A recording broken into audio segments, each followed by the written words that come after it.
चुप नहीं रहूंगी मैं। अपनी बेटी के साथ ज्यादती होते हुए नहीं देख सकती मैं।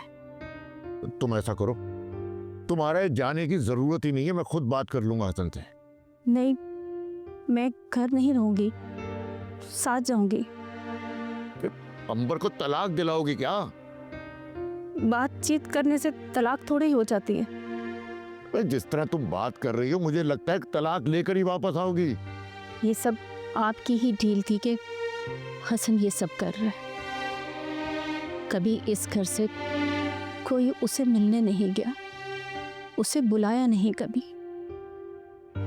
हसन ने तो बिल्कुल लावारिस ही समझ लिया है मेरी बेटी को।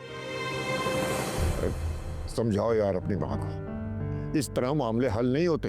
अब मेरी नजर में तो अम्मा बिल्कुल ठीक कह रही हैं। हसन दूसरी शादी कर रहा है, कोई गुनाह नहीं कर रहा, और ये उसका हक है।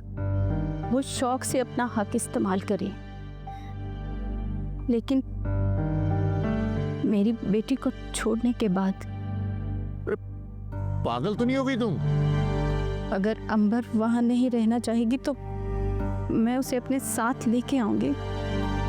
ऐसा हरगिज़ मत करना, अंबर को घर लेकर मत आना, समझी तुम? लेकिन अब देखिए अब्बाजान, आप फिक्र मत करिए, आप जाइए, हम तरीके से ही बात करेंगे। अब मामला बिगाड़ने थोड़ी जा रहे हैं, प्लीज आप जाइए। समझा दो अपनी माँ को।